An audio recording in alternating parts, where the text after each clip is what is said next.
Bueno, creo que estamos ya en vivo y en directo a través de las redes sociales.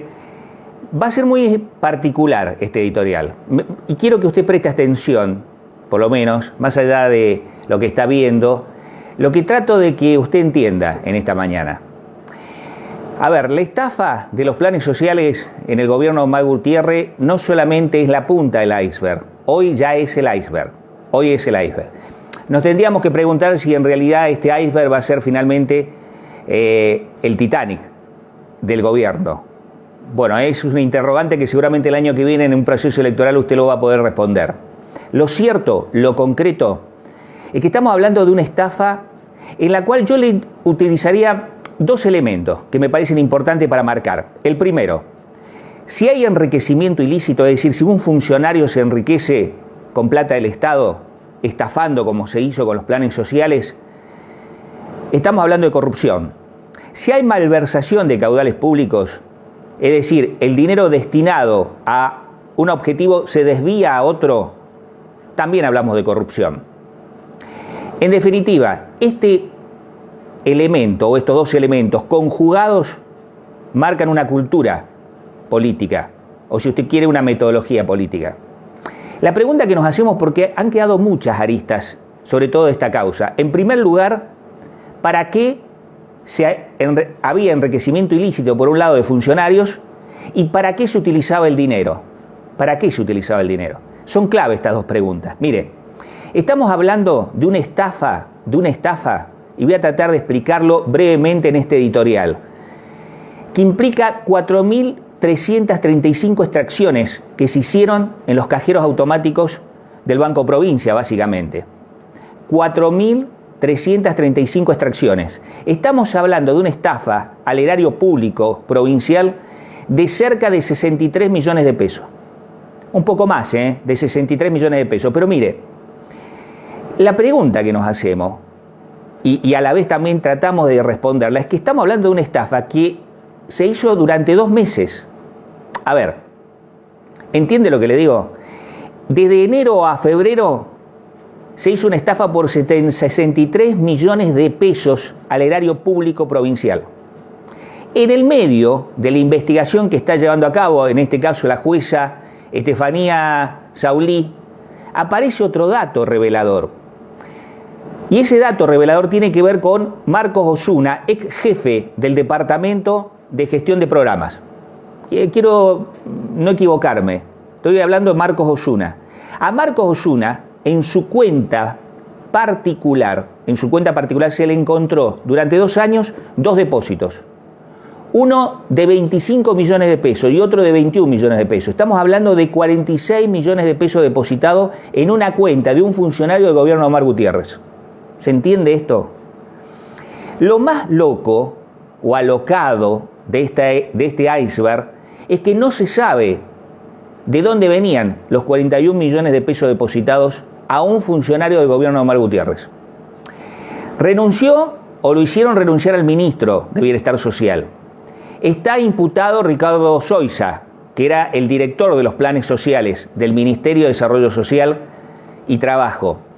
Está imputado Marcos Osuna, obviamente. Está imputado Néstor Sáez, que además era exdirector de fiscalización del ministerio. Le estoy diciendo, en concreto, el iceberg del gobierno de Omar Gutiérrez. La pregunta que nos vamos a hacer es si es el Titanic, el gobierno de Omar Gutiérrez, finalmente el año que viene. Ahora, es de tal la dimensión de la estafa o del acto de corrupción que todavía no tenemos nosotros, digo nosotros en general, los medios de comunicación, y en esto déjeme un pequeño apartado. Hay un solo medio que está investigando, que es el diario Río Negro. Allí un colega, Guillermo Berto, a quien la verdad, desde aquí, por lo menos desde esta transmisión, felicito la tarea que está haciendo, sigue la causa. Un periodista. El resto de los medios, silencio. El resto de los medios, desconocimiento. El resto de los medios, no le importa.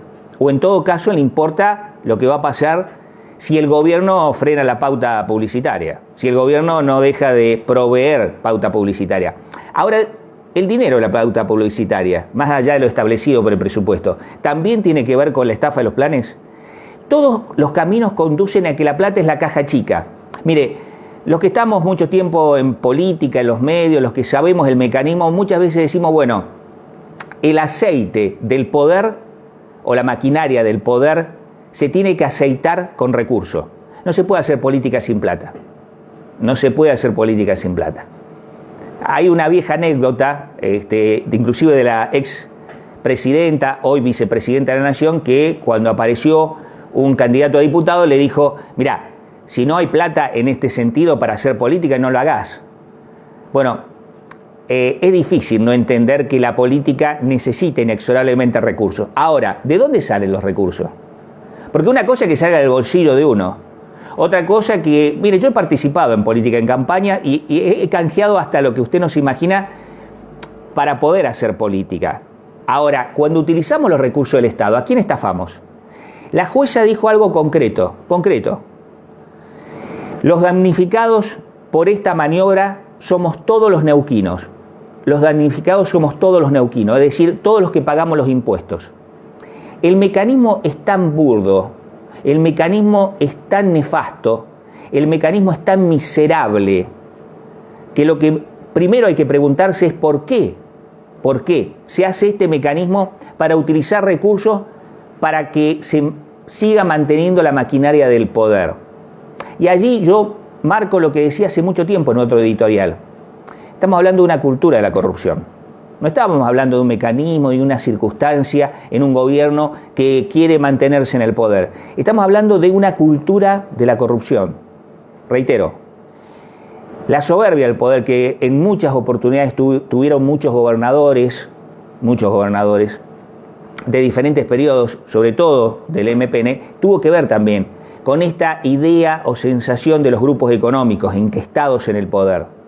Son grupos económicos, no son partidos políticos, como dice Ana Pechén, no son, si usted quiere, personalidades de la política, funcionarios de la política, no, son grupos económicos y el mecanismo es de un grupo económico. Es decir, no tengo recursos para bancarme yo una campaña política, utilizo la caja chica. Ahora, la caja chica la puedo utilizar para la continuidad del poder o la puedo utilizar para enriquecerme. ¿Cuál es la diferencia? ¿Dónde se marca que en una cuenta privada de un funcionario del gobierno de Omar Gutiérrez haya 46 millones de pesos? 46 millones de pesos depositados en 2 años. En 2 años. El mecanismo, reitero, es muy miserable. Es decir, se ubicaban personas con dificultades socioeconómicas, se buscaban personas con dificultades socioeconómicas, se las incorporaba a un padrón, se le destinaba un dinero. ¿Sabe cuánto le tenían que pagar? 49.000 pesos aproximadamente. 49.000 pesos. ¿Sabe cuánto le llegaba al bolsillo de esa persona? Solamente entre 3.000 o 10.000 pesos. El resto, a la recaudación, a la caja, a la corrupción. Esto es lo nefasto. Esto es lo que no quieren explicar. Esto es lo que no implica que se vayan los funcionarios del gobierno. Esto es una matriz de corrupción. Esto es una matriz, reitero, de corrupción, que además está avalada por una cultura de la corrupción. Si no entendemos esto, no entendemos lo que ha pasado. Si no entendemos esto, no entendemos lo que está pasando con los planes, que reitero, es el iceberg ya completo del gobierno. A ver, vuelvo a dimensionar el tiempo, el periodo. Se está investigando entre enero y febrero. 63 millones de pesos entre enero y febrero.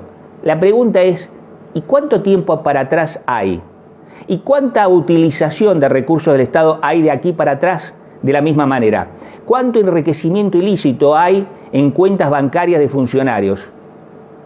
Lo mismo que tiene Osuna, o Osuna es un perejil. O Osuna es el único que le deposita 46 millones de pesos. Estamos hablando de 2 depósitos en 2 años de 25 millones de pesos y 21 millones de pesos. La verdad que si estamos en otro país es el Watergate.